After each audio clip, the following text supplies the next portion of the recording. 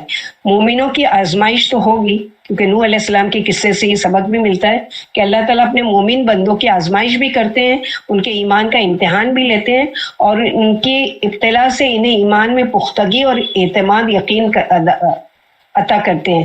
یہ امتحان کبھی فردن بھی ہوگا، یعنی کسی ایک کو بھی ہوگا امتحان، کبھی یہ کہ پوری قوم کو بھی ہو سکتا ہے، جیسے کہ سورہ مومنون آیت نمبر 30 میں اللہ تعالیٰ فرماتے ہیں ان فی ذلک لآیات وان کنا لمبتلین، یقیناً اس میں بڑی بڑی نشانیاں اور ہم بے شک آزمائش کرنے والے ہیں۔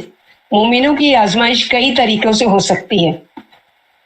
سورہ بقرہ میں ہم پڑھ چکے ہیں جس کو مصائب خمسہ کہا جاتا ہے، وَلَنَبْلُوَنَّكُمْ بِشَيْءٍ مِّنَ الْخَوْفِ وَالْجُوعِ وَنَقْصٍ مِّنَ الْأَمْوَالِ وَالْأَنفُسِ وَالثَّمَرَاتِ وَبَشِّرِ الصَّابِرِينَ، اور ہم کسی نہ کسی طرح آزمائش میں ڈالیں گے۔ تو کوئی بھی کتنا بھی ہر طرح سے آسودہ حال ہو، اس کی کسی نہ کسی ایک چیز ایسی ہے کہ جس کی وجہ سے وہ ڈپریس رہے گا۔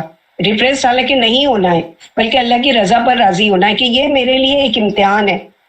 بعض دفعہ اولاد کی طرف سے امتحان آئے گا، بعض دفعہ شوہر کی طرف سے امتحان آئے گا، بعض دفعہ سسرال والوں کی طرف سے امتحان آئے گا، بعض دفعہ اپنی صحت کی طرف سے امتحان آئے گا، بعض دفعہ اپنے پورے سماج کی طرف سے امتحان، خاندان والوں کی طرف سے امتحان ہے۔ کسی بھی طریقے سے اللہ تعالیٰ آزمائیں گے، تو اپنی نعمتوں پر نظر رکھیں۔ اللہ تعالیٰ نے مجھے یہ بھی تو دیا، یہ بھی تو دیا، یہ بھی تو دیا، کیا ہوا اگر ایک امتحان میں؟ یہ تو ہونا ہے، کیونکہ اللہ تعالیٰ نے قرآن میں کئی جگہ فرمایا الذی خلق الموت والحیات لیبلوکم ایکم احسن عملا، ہم تو آزمائیں گے تاکہ دیکھیں گے کہ تم مصیبت میں ہوتے ہوئے بھی تم اللہ تعالیٰ کو مانتے ہو یا اللہ سے دور ہو جاتے ہو۔ تو یہ چیز ہے، اس کے لیے انسان کو ریڈی رہنا چاہیے کہ ہاں میرے ساتھ یہ ہوگا اور مجھے اس پر صبر، کیونکہ آگے اللہ تعالیٰ کیا فرماتے ہیں وبشر الصابرین، اور پھر ان مصیبتوں پر جو صبر کرے گا، اور ایسی حالت میں بھی، یعنی شکر کی سپرلیٹیو ڈگری جو ہے وہ کیا ہے کہ صبر بھی شکر بھی۔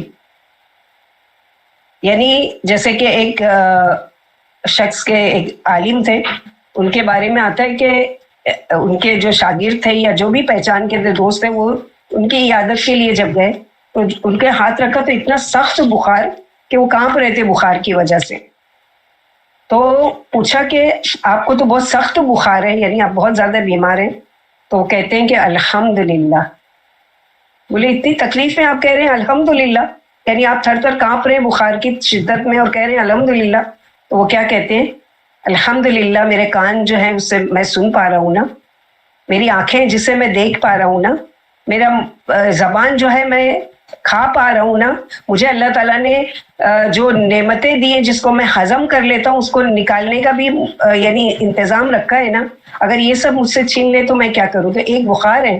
تو یہ ہر چیز کو یہ سمجھنا ہے کہ کبھی بھی جیسے کہا گیا نا کہ مال کے بارے میں اپنے سے نیچے والے کو دیکھو، اعمال کے بارے میں اپنے سے اوپر کو دیکھو۔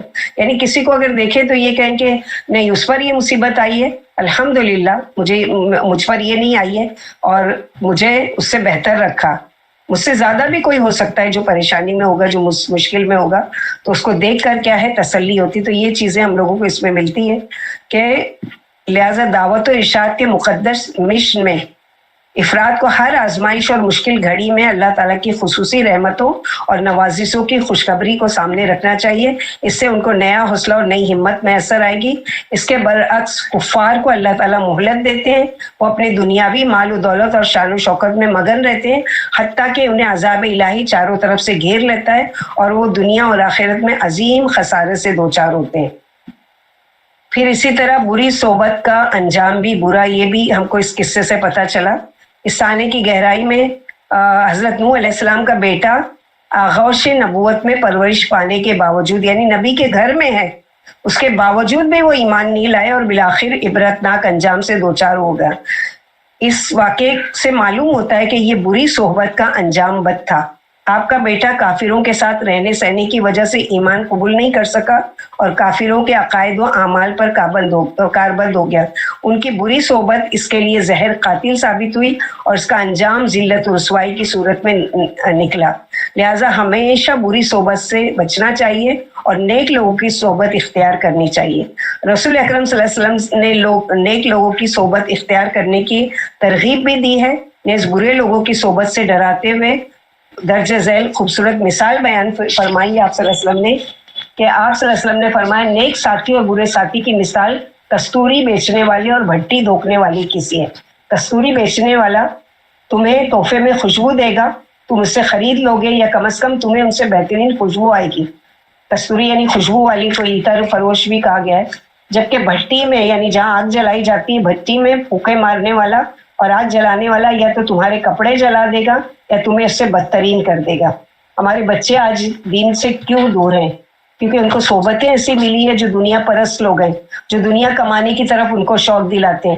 نماز سے دور ہیں لوگ, اللہ تعالیٰ کی عبادت سے دور ہیں, اللہ تعالیٰ کی رضا سے دور ہیں.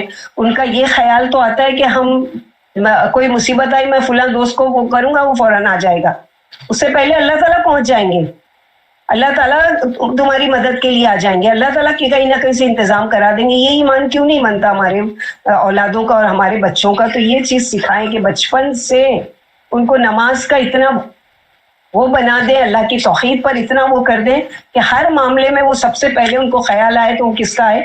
اللہ سبحانہ و تعالیٰ کا. مشکل آئیے میں 2 رکعت نماز پڑھ کر اللہ سے مدد مانگوں, شکر میں ملا ہے, کوئی نعمت میری مکمل ہوئی ہے, سب سے پہلے اپنے رب کے لیے میں سجدہ کروں. یہ چیزوں نے سب سے پہلا جس کا خیال آنا چاہیے وہ کیا ہے؟ اور بری صحبتوں سے بچانا چاہیے, کیونکہ آپ صلی اللہ علیہ وسلم نے فرمایا کہ ہر انسان اپنے دوست کے دین پر ہوگا, جیسا اس کا دوست ہے ویسا وہ ہوگا. تو ظاہر ہے کہ صحبت کا اثر ہوتا ہے. ماں باپ نیکوکار ہیں, گھر میں نمازیں بھی پڑھ رہے ہیں, قرآن بھی پڑھ رہے ہیں, ساری دین کا وہ بھی ہے, لیکن بچہ جا کر دوستوں کی ایسی محفلوں میں بیٹھنے لگا کہ جو خود بے نمازی تھے, لہٰذا اس کو شرم آتی ہے کہ اب نماز کے وقت ان کی محفل چھوڑ کر نکلے. آہستہ آہستہ وہ کیا ہو گیا؟ اس کا عادی ہو گیا. تو یہ کس کا وہ ہوا کہ ہم نے بچپن سے ان کو اس چیز کے بارے میں نہیں بتایا, ان کو نہیں ڈرایا کہ یہ چیز غلط ہے اور یہ نہیں ہونا چاہیے. اور پھر ماں باپ کی دعاؤں میں اللہ تعالیٰ نے اثر رکھا ہے. تو یہاں پر بھی یہی چیز ملتی ہے کہ نبی کا بیٹا ہونا بھی وہ نہیں ہے کہ بری صحبت میں پڑھ کر وہ کیا ہوا؟ ہلاک ہو گیا.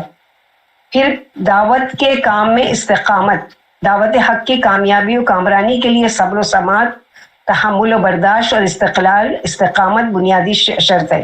حضرت نوح علیہ السلام کی طویل جد و جہد سے داعیان حق کو راہ حق میں آنے والی مشکلات کا سامنا کرنے کے لیے نئی ہمت, نیا جوش اور نیا جذبہ ملتا ہے. لہٰذا داعیان توحید کو حالات کی ناسازی, راستے کی دشواری, ساتھیوں کی قلت, تنگ دستی کو کبھی بھی خاطر میں نہیں لانا چاہیے. یعنی کوئی مشکل آ جائے تو ہم اپنا دین کا خیر کا کام چھوڑ کر بیٹھ جائیں, نہیں یہ کر رہی تھی اس کی وجہ سے آئی, میں تو نہیں کر سکتی. نہیں, استقامت کے لیے دعا کرنا ہے, کیونکہ مومن جتنا بھی کمزور ہو, اس کا دشمن کتنا ہی مضبوط کیوں نہ ہو, بالآخر مومن کامیابی رہتا ہے اور کافر اپنے مولک ہتھیاروں کا کارگر چالوں اور بے پناہ وسائل کے باوجود ناکام و مراد رہتا ہے. یعنی شیطان اتنا بڑا دشمن جس کو عدو مبین کہا گیا ہے, ایک اعوذ باللہ من الشیطان الرجیم سے ایسا چھوٹا ہو جاتا ہے جیسے چوٹی.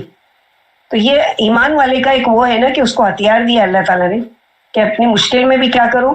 اللہ کو پکارو. شیطانی وسوسہ آ رہا ہے, کوئی گناہ کرنے پر اکسا رہا ہے, کوئی چیز اعوذ باللہ من الشیطان الرجیم, غصہ دلا رہا ہے, اعوذ باللہ من الشیطان الرجیم.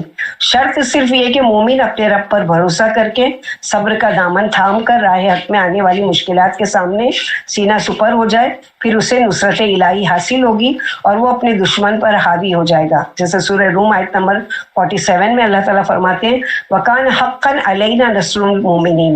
کافر چونکہ نصرت باری تعالیٰ سے محروم ہوتے ہیں بلکہ عذاب ان کو گھیرے ہوئے ہوتا ہے, اس لیے ناکامی اور ذلت ان کا مقدر بنتی ہے.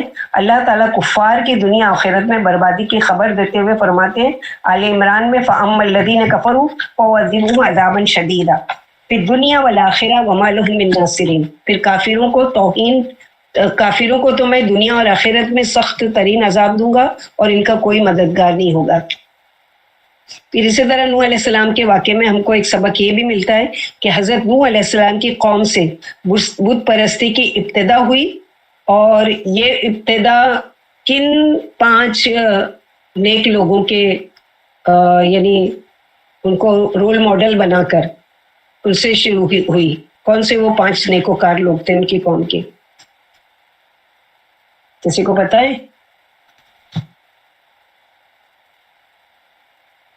کسی کو بھی نہیں پتا کہ وہ ہم شروع میں پڑھ چکے ہیں. ودا سوا یغوث یغوث اور یغوث سورہ نوح میں ہے نا باجی 5 کا نام، ودا سوا یغوث اور نصر. ہاں نصارہ نہیں، نصر. ہاں، ان کے بڑے بڑے بتوں کے نام تھے جو انہوں نے اپنے نیکوکار لوگوں کے نام اس کے اوپر بنائے تھے. یہ در حقیقت ان کی نہایت نیک بزرگوں کا نام ہے. جب یہ بزرگ فوت ہوئے تو قوم سخت غمزدہ اور افسردہ ہو گئی. اس وقت شیطان نے انسانی شکل میں آ کر ان بزرگوں کی تصاویر بنا کر انہیں یاد رکھنے کا یعنی تم پوجا کرو اس کی پہلے نہیں کیا. کتنا چالاک ہے. جیسے آدم علیہ السلام کو دھوکہ دیا کہ تم اگر کھا لو گے تو تم ہمیشہ اس جنت میں رہو گے، کبھی بھی نکالے نہیں جاؤ گے، لہٰذا تم کو یعنی یہ پھل کھا لینا چاہیے اگر تم چاہتے ہو کہ جنت میں ہمیشہ رہو. تو وہاں پر بھی جیسے قرآن میں بتایا نا فوسوس لہما الشیطان، کہ ان کو بھی شیطان نے وسوسہ ڈالا.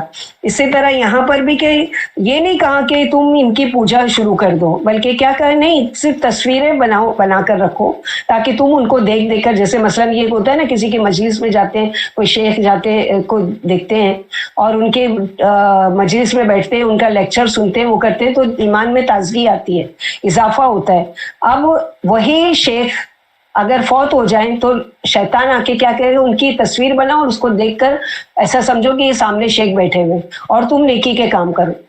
وہ وہاں تک تو چلی یہ طریقہ. پھر تھوڑے دن کے بعد جو اگلی نسل ہے اس میں کیا ڈالا اس نے کہ تم یہ تو تصویریں تو پھٹ جائیں گی، مٹ جائے گی یا دھندلی ہو جائے گی، ایسا کرو ان کا مجسمہ بنا لو تاکہ یہ ہمیشہ رہے.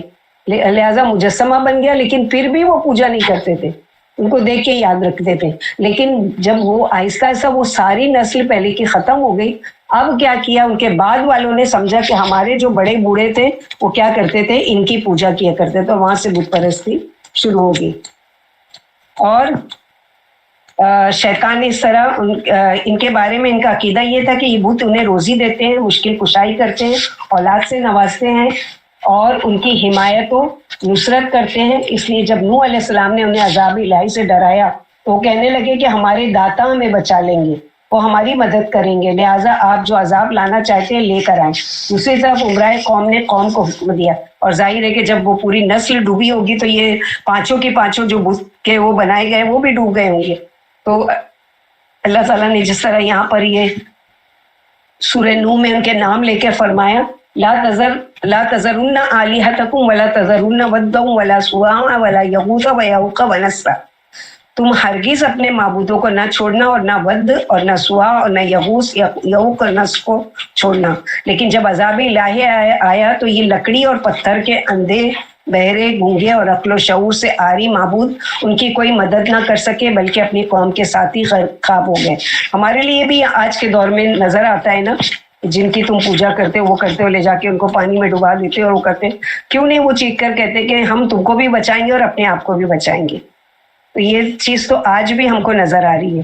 فَأَنْجَيْنَاهُ وَمَن مَّعَهُ فِي الْفُلْكِ الْمَشْحُونِ ثُمَّ أَغْرَقْنَا بَعْدَ الْبَاقِينَ، چنانچہ ہم نے اسے اور اس کے ساتھیوں کو بھری ہوئی کشتی میں سوار کرا کر نجات دے دی، بعد ازاں باقی تمام لوگوں کو ہم نے ڈبو دیا.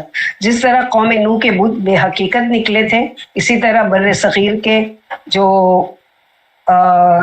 سومناتھ مندر میں رکھے ہوئے بت بھی سلطان محمود غزنوی کے ہاتھوں پاش پاش ہو گئے، ان کے پجاری ٹکڑے ٹکڑے کر دیے گئے، مگر کوئی ان کی مدد کو نہیں آیا، ان کی تباہی پر کسی نے آنسو نہیں بہایا. تو پھر طوفان نوح کے آثار حضرت نوح علیہ السلام کی نافرمانی کا کافر قوم طوفان سے تباہ و برباد ہوگی، جبکہ مومنوں کو اللہ تعالیٰ نے اپنے فضل و کرم سے محفوظ و مامون رکھا. علماء تاریخ نے اس طوفان کے آثار تلاش کرنے اور اس کی قوم کی باقیات ڈھونڈنے کی کوشش نہیں کی، بلکہ اسے ناممکن اور محال تصور کیا گیا. پھر 1920 میں سر لیو نارڈ کی سربراہی میں ایک ٹیم نے عراق میں آثار قدیمہ کی تحقیق کے لیے جب کھدائی کی، یہ ٹیم برٹش کے میوزیم اور امریکہ کی ایک یونیورسٹی کے محققین پر مشتمل تھی۔ اس ٹیم نے اور کے شمال میں واقع شہر تل عبید میں کھدائی کی تو انہیں کافی گہرائی میں مدفون چکنی مٹی کے برتن، مورتیاں اور دیگر آلات ملے جو عہد قدیم میں مستعمل تھے۔ لیبارٹری ٹیسٹ سے یہ بات سامنے آئی کہ اس مدفون ذخیرے کے اجزاء دریائے فرات کے وسطی علاقے سے پانی کے ساتھ بہہ کر اس جگہ منتقل ہوئے۔ اس سے معلوم ہوا کہ اس علاقے میں بہت پہلے کوئی زبردست طوفان آیا تھا۔ محکمہ آثار قدیمہ کی اس ٹیم کی تحقیقات سے یہ بات بھی سامنے آئی کہ جس پانی نے یہ چیزیں یہاں دفن کر دی تھی اس کی اونچائی کم از کم 25 فٹ تھی۔